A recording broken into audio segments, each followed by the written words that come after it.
Good afternoon, and thanks for joining us for Living Local, your lifestyle show for all things Charleston and beyond. I'm Ashley Meservey. Joining us today, we have the Charleston Digital Corridor. You're the Executive Director, Ernest Andrade. Thank you so much for being here. Sure, happy to be here. All right, so Ernest, first off, let's talk about the Charleston Digital Corridor. What do you do? So our mission is really to attract, nurture, and promote tech companies.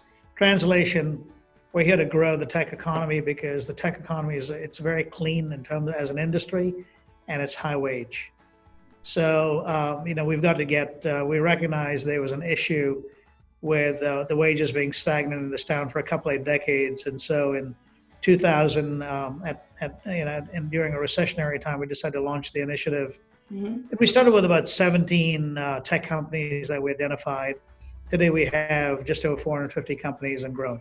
Wow, so that's really impressive. Because Charleston's really starting to make a mark in that industry, aren't they? Aren't we? Yeah, I think the idea is that this is an industry that's very resilient. It's very mobile. So what we want to do is capture our fair share, of jobs, these high wage jobs for our community. And now, in the COVID-19 world, as some of these as companies are looking at further dispersing their employees throughout the United States, I would like to think that what we provide is a benefit to these companies. That's wonderful. And you're also dabbling in when it comes to educating our youth and giving them things to do throughout the summer. Let's talk about the CODECamp, Kids Camp. So CODECamp is something we started back in 2012. It's hard to believe it's been that long. And then the parents would say, hey, we really appreciate what you're doing, but what about the kids? And when you realize that a middle school or a high schooler they're 8 years away from your workforce. What are we doing to train them? And if you think it's a short 8 to 10 years from the workforce, what are we doing to train them in the jobs that are going to be available, right? In high wage. We didn't want them to just kind of graduate and then leave the community because they couldn't find jobs over here. So we said, okay, we're around the tech industry. We're around a lot of folks who love this stuff. They have a passion for it. And there's some who want to teach.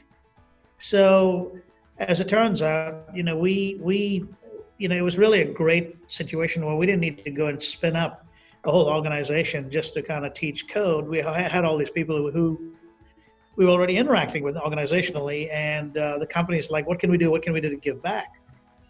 And we said, so we have a whole talent and education component. Hey, how about giving me some instructors? So that started the program, and 2,500 students later, in terms of the adults, we turned down the adult program because now the market need had been met. Right? There were all kinds of things springing up. So we don't particularly like to compete. We like to lead the way.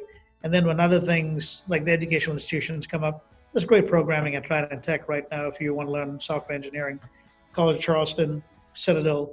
Mm-hmm. So, but one thing we did hold on to was the idea of taking the kids, and we have taken them, I might add, as low as 8 years old.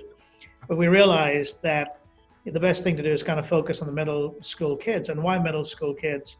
Because that's the critical period when they're the cognitive, the skills developing that are ideal for that thinking about, you're not just keyboarding now, you're actually thinking about, if I do this, this is what happens, and that kind of thing. So this was a pretty serious, well, it's a fun camp, it's also a very serious camp if you want to explore a career in computer science. So we want kids to say, hey, we've had kids come through here and now they're in computer engineering, they're in the curriculums, in high school and colleges, and it's been fascinating. So from my standpoint, we've done this since 2015, and we've done it every year, and the camps always fill up. And we do have some scholarship opportunities, so we don't want, we want to support everybody in the community. So we want our workforce to look like what the community looks like, the makeup of the community. So there's no such thing, well, I can't afford this. So we've kept it very reasonable at week-long camps. I think it's $249, and but the idea is to bring these kids together. And I got to tell you, actually, it is critically important.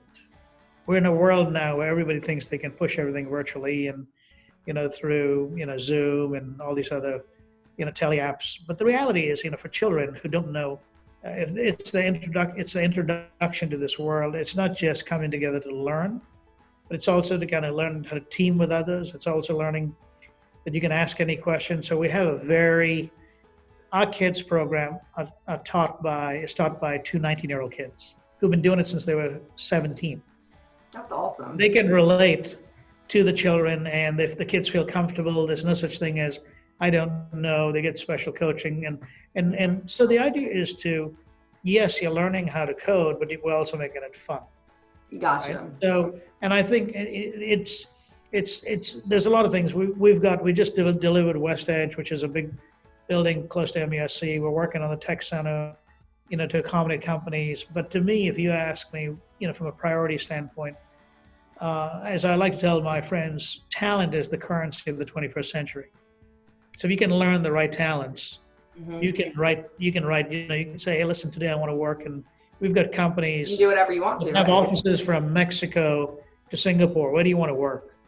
We've got one company that's got offices in 5 different locations. So you can go say, hey, I want to work in Singapore for the next 3 months or 6 months. Then I want to work in Mexico, Costa Rica for the next, 3 to 6 months. And I love Charleston, so I'm going to be here for 6 months. So imagine being able to work in 3 different geographies, actually 3 different continents, if you would think about it. And that's what this kind of, learning to code kind of gets you in that path, so to speak. Well, exciting stuff, because we're all looking for ways to keep the youngins entertained throughout the summer and beyond. So before we head out, though, I just real quick, how do we get more information on this? Very simply, Charleston, CODECampkids.org. Okay. There's a website, and it's CODECampkids.org. All right, you get everything, or you can go to the Charleston Digital Quarter website, and you get just follow from there, and kind of contact us. So we've got it on the account, we've got it listed over there. And beyond that, any other ways we can support you and your efforts throughout Charleston? No, I think it's terrific. I think just getting the word out, and so I think we've adopted. I think I mentioned this earlier. We've adopted pretty stringent, COVID-19 guidelines. Looking at, it's a combination of the American Camp Association and the CDC guidelines. So pretty strict guidelines. The kids will be subject to temperature checks, and you're not feeling good. And we think that the parents are responsible. If they're not going to, the kids not feeling good, they're not going to send them. So I think it's very important. You entrust, parents entrust. They've been entrusting the kids with their kids with us, now for 5+ years. And so I think it's very important that we do everything we can. So I can tell you we have a high level of vigilance and guidance for the children. But again, as we've done in years past, you don't share snacks. You get your own snacks. Yeah. So a lot of the policies that we have, we've had to really not even pivot. But the one thing we did do was we reduced the number of attendees by 2 per session. There's 3 sessions, and they can learn more about it by just going to CODECampkids.org. Gotcha. Well, I feel like I could talk to you all day about all this, because I'm very fascinated by the tech world and how it's kind of expanded and taken off here in Charleston. Born and raised in Somerville, so it's good to see that things are, moving along around here. Well, Ernest, thank you so much for joining us today. Oh, happy to be here, and I hope to see some kids out of camp. Sounds like a plan. All right, more Living Local is coming your way, so stay tuned. We'll be right back.